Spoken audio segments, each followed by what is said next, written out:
ethos. We live in a culture, in this digital media culture of social media and shares and like and popularity, and then you see other people who are doing what you want to do. Don't compare yourself to them. Yep. Again, the metrics of reaching millions of downloads or this or that, that's not the stage that you're at right now. What you're at is how do you provide value to someone and how do you deepen that engagement with them? You do that, everything else takes care of itself. But first, you got to start with connecting with people and engaging with them. Welcome to the Creative Coach Cast. I'm Paul Goldsmith, an entrepreneur and creative coach on the show committed to helping you transform your creative ideas into a reality. Matt Mundt is a digital strategist, content creator, a creator and manager of podcasts, and my guest today, talking about all things Podcast Movement 2021. For me, it was my first podcast movement to attend, but for you, you've done this a time or two. Maybe share with our listeners here about what the heck is the podcast movement to begin with. Yeah, this is my third podcast movement. And the one thing, I talked to other folks there who I've met through the years in the podcasting world, and the consistent feedback of this year was the big guys, Facebook, Amazon, iHeartRadio, they all want to be on podcasting there. So they were there to woo creative folks, woo content, because they realize, they can distribute content, but they need something that people want to listen to. The first couple of years were definitely the hobbyists. And this year it was, all right, hobbyists, we want to turn you into professionals. One of my biggest takeaways was that media really has been decentralized. It's been democratized. And so, yes, Facebook is massive and iHeartRadio is massive, but that's not the future. The engagement happens on such a local level. And so those big guys were kind of looking to try to figure out what the secret sauce was. How do we get the level of engagement that people you've never heard of are getting in their communities? Mark Cuban, probably one of the most notable figures to give a keynote. And incidentally, it was the least received keynote. Yeah. He did an infomercial for an app he created, but it really didn't connect with the audience there.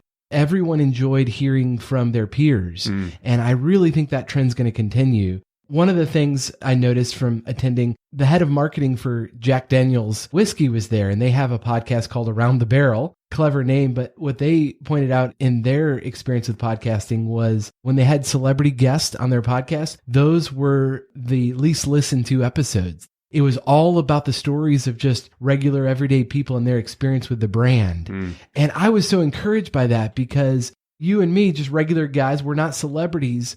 We actually have the upper hand here. Celebrities are out and everyday people are in, and to build a community around like-minded individuals. That was really encouraging. Well, and the key thing is authenticity. And I know that word gets thrown around a lot, but in the podcast medium and any media in general, as a consumer of content, our BS meter is really strong. We know when someone's doing something because they're passionate about it or if because they're doing it just to make a buck. And so I think I heard there's over 2 million podcasts out there right now and 300,000 current podcasts. Yeah. And so a lot of times you or I might be thinking, oh, is it too late? Have I missed the podcast wave? No. Like if you actually have something that you are passionate about, get it out there, do it. You're going to connect with people. And again, if your goal is simply to reach 1 million people, big downloads, and then make big bucks, probably not going to be successful. But if your goal is to impact someone's life and encourage them or give them value and teach them how to do something, you're going to find an audience out there. And so the key thing I heard in one session was it's not about the downloads and the numbers and the stats. It's about how deep is your engagement. And that's why like a Jack Daniel's, they're doing that. Yes, they want to sell more Jack Daniel's, but they're also wanting to engage with their current consumers and take them on a deeper level so that they have a customer for life. Yeah, they have an affinity with the brand and they get the behind the scenes, the stories of other consumers and fans. And really, it's all about connection. The big thing for me was why start a podcast in the first place, as I did at the beginning of this year. And it really was because I wanted to connect with other individuals, not to get rich, not to make this my core business, but really as a way to share some of my thoughts and encourage others that have a creative idea to just get started and don't worry about being successful, but just get going. And along the way, you're going to find other people that share that passion, that want to hear what you have to share. And it's your unique voice that is going to connect with them, not some celebrity. Well, and you and I, we hang out, once a month or so and have this kind of conversation. Just now we're having to record it, and hopefully it's going to reach people who get something out of this. And that's the beautiful thing about podcasting is it's taking these conversations around a niche that a very select few people are going to resonate with, but now they get to listen and hopefully go do something too. Go change the world in their little sector, wherever they're at. Yeah. And that's so powerful. It does form a connection. One thing I'm kind of excited about the future of podcasting, that it's going to get more interactive. I think that's important because we don't just want to talk at people, but have a conversation with.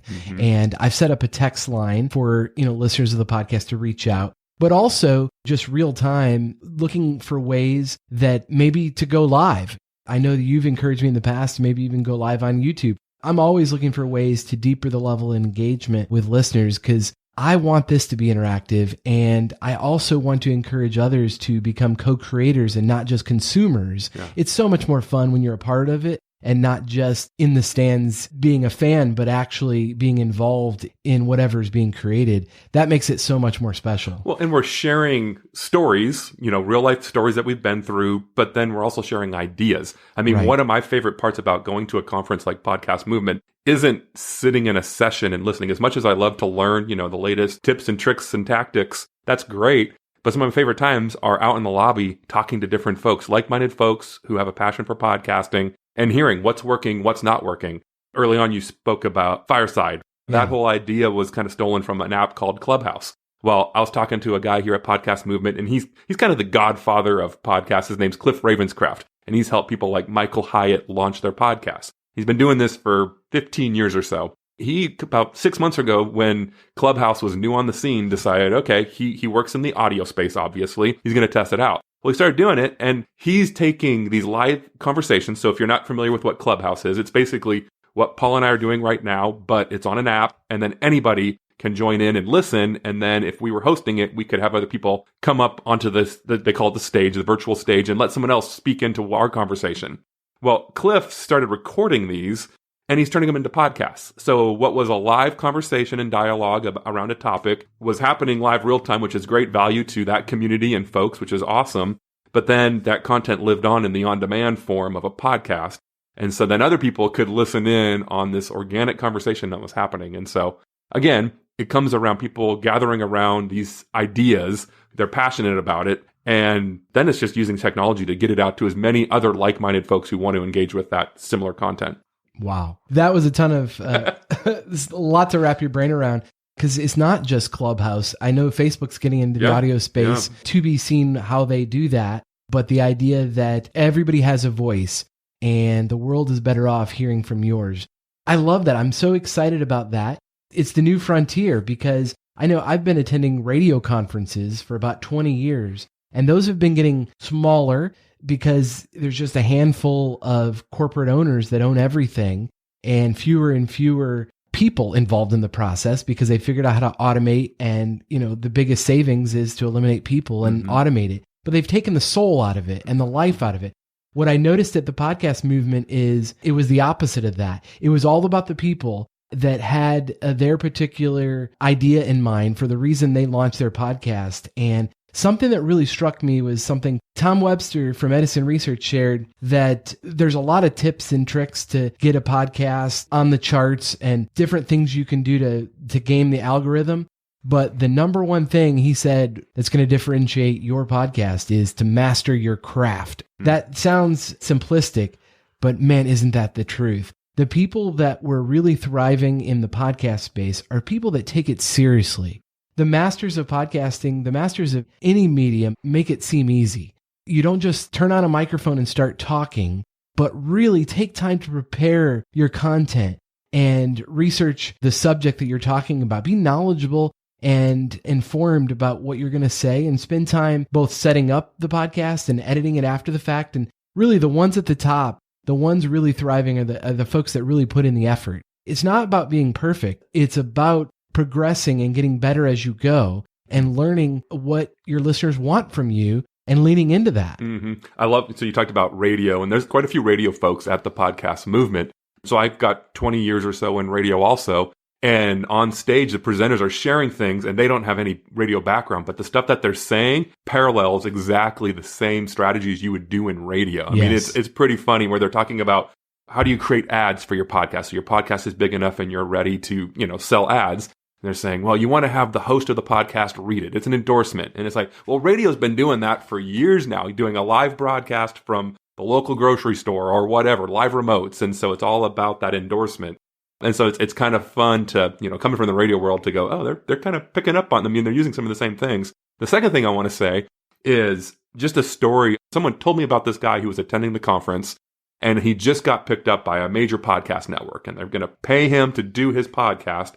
And he's not sitting on a nice mic like this. He literally records on his iPhone. He's been doing it for about a year. And all of a sudden, a big podcast network says, we love what you're doing. We're going to get behind it. Mm-hmm. And what he's doing, he's literally creating stories off the top of his head and telling bedtime stories for kids. It was amazing. And so it's just everybody out there, I believe, has this passion and an idea.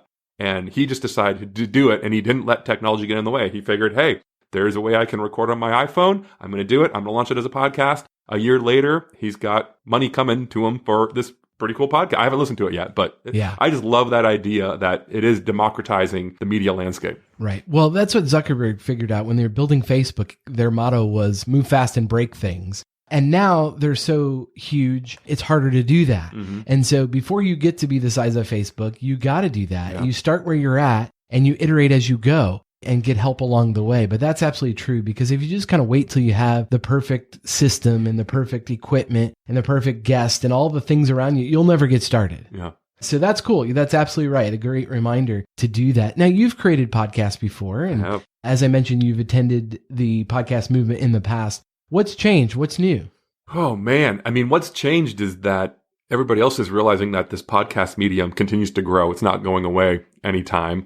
I think people are realizing that you need to put a little more time and effort into it. If you're not willing to do that, because the listeners' expectations are going up. Early on, in the early days, when there was only a few podcasts to choose from, your audience didn't have much to choose from either. And so you didn't need to have the best. So I just said, this guy had zero production quality and it was just all his concept and idea. But on the flip side, good production quality and thinking through what you're going to say is important too, because now you are competing on a worldwide stage. One topic, I don't want to get too into the nerdy technology of everything, but the advertising, money is starting to come. It's starting to hit critical mass. Facebook is promoting podcasts, Google, obviously you've got Apple, but YouTube is the world's search engine for content. And so if I'm sitting and talking to someone who's, an older person, maybe who's never downloaded a podcast app on their phone, and I tell them, well, you got to go listen to this great conversation that Matt and Paul had about podcasting. Well, more than likely, they're going to go to YouTube or Google and they're going to search. And so what if that doesn't show up? Well, how else are they going to find it? So yeah, and that's some of the big things. To give you a couple specific examples, I was blown away. So there's two women that are in their early 30s, and they started a podcast about 6 years ago before they turned 30, and they call it Almost 30. And they were sharing their whole business model. They have about 7 employees and make about $1 million a year off of advertising. These two young women who, one was a SoulCycle instructor, and they were really committed to wellness and decided to start a podcast and talk about it. And now they've created this whole community. It's, $1 million+ bucks a year in revenue just from talking about their passion, finding their tribe, learning as they go, and being persistent to keep going at it. Persistent and consistent, yes. Exactly. Because if they would have started today, and so they're looking at other examples, and if after a month or so they didn't see that they had those numbers and it wasn't paying the bills, well, they probably would have quit. Absolutely. They pointed out how they had other jobs when they first started. Mm-hmm. You should not quit your job and start a podcast, because if you're going hungry, your podcast isn't going to be very good. But they had a plan and they learned as they went. The idea is, if you wanted to go out on your own and create your own business, a podcast is a great way to share your ideas and reach potential customers. But you kind of start that before you need that to be your source of income. If you want to pursue it and actually make it a real thing outside of a hobby, if you want to earn income and reach a larger audience, you've got to lean into it and treat it like a job before you need it to be a job. Mm-hmm. And learn from others that are a few months or years ahead of you. What did it look like for them to launch out and get started? We're always, myself included, we're comparing ourselves to the Tim Ferriss of the world or Joe Rogan. Mm-hmm. But Joe Rogan didn't just get started today. He's been a comedian 25 years, talking to people. He knows how to communicate. Yes. And so he had a following before he started a podcast. Most of us do not. And so thus, you better figure out your voice and how to effectively communicate. Yeah.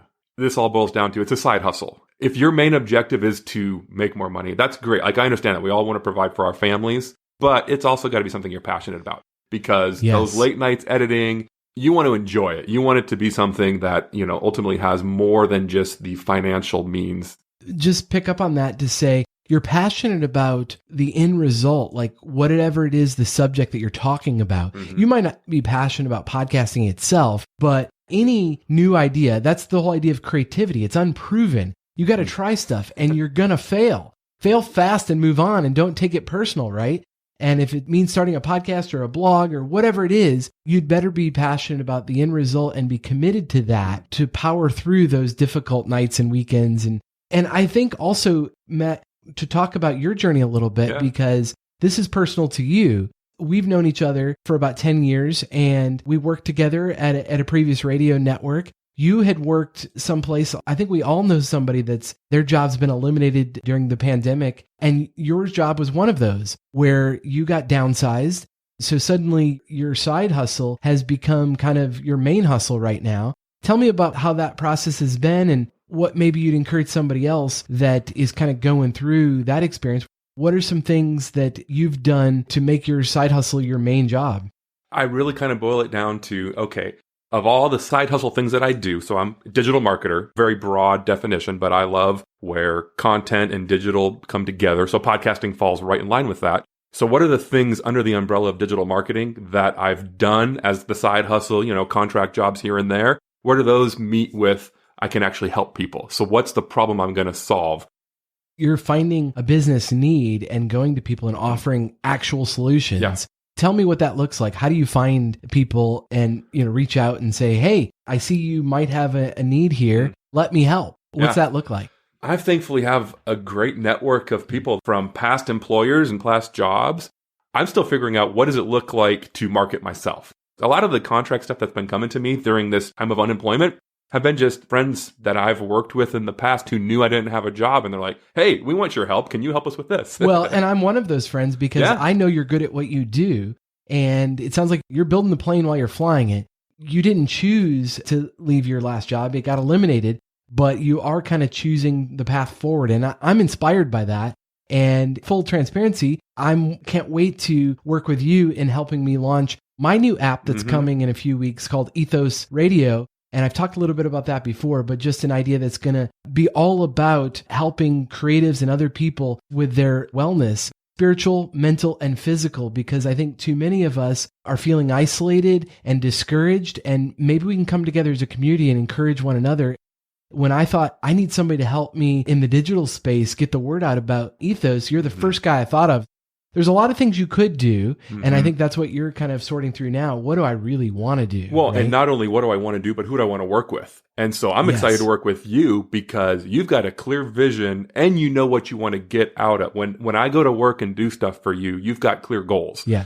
I've talked to some other folks who have these very nebulous, broad goals. A lot of people think, I just need to have a podcast, or I just need to be doing digital marketing, or I need to be doing Facebook. That's the wrong approach. What is actually paying the bills for you? Let's reverse engineer from there. What are your goals? And then let's reverse engineer. And that's what gets me fired up, is going, okay, now I know what success looks like for you. Now let me come in and go, well, let's try this mix of digital marketing or content marketing. And ultimately, if I'm not helping you grow or any future client grow, why should they pay me again? The goal is to get something on retainer. Sure. But the only way you do that is because you've proven yourself and you're actually delivering upon what you promised. You're creating value. Exactly. Yeah. Yep. And that's it. That was really encouraging to hear at Podcast Movement, that people just being honest, that you just can't game the system. You need to show up authentically, and it's the long game. Yeah. Just be who you are. And you'll find your audience, people that want to hear what you have to say, that value what you have to offer. And I think you're finding those people now that appreciate that you're not just going to sell them a quick fix to their problem. Their solution might not even be in the digital space. Yeah. And so you find out, what is the core business problem? What is the need you're trying to meet? And is there a market need for that? And what's the best way to reach that market? And then kind of full circle here. So to the person listening right now who they know they've got that idea right now. If I asked you, what's that idea that's burning inside you that you've been meaning to do? we live in a culture, in this digital media culture of social media and shares and like and popularity, and then you see other people who are doing what you want to do. Don't compare yourself to them. Yep. Again, the metrics of reaching millions of downloads or this or that, that's not the stage that you're at right now. What you're at is, how do you provide value to someone and how do you deepen that engagement with them? You do that, everything else takes care of itself. But first, you got to start with connecting with people and engaging with them. And I'm preaching myself right now because it is real easy to look at other people and where they're at. The whole term influencer is in our vernacular now. And so I don't want to be an influencer, but I do want to influence the right people and the right businesses. Well, it's who do you want to influence, Exactly. right? To try to influence the whole world. Who's got time for that, right? And you can be high touch, where Oprah, she can't have a one-on-one conversation with everybody that follows her, but you can. And so if somebody comments on your Instagram, do you respond? And if somebody reaches out on LinkedIn, are you engaging with them or in your DMs? That's it. You've really got to be committed to your message and your audience and not take anybody for granted. And I think that's a benefit we have where we don't have the huge following and it's hard to engage at that level. Man, this has been really powerful. So if somebody's hearing you and wants to learn more, maybe wants to connect with you, what's the best way to do that? Go to LinkedIn and search Matt Mundt. Mundt Yep. on LinkedIn. Yeah. And, see if he can help, or at least you guys can compare notes. So that's awesome. Matt Mundt, thank you very much. Yeah, thank you. Thank you for listening to the Creative Coach Cast. I hope this has been beneficial. And if you like it, please review it and rate it. That way others can find it. And we'll talk to you next time.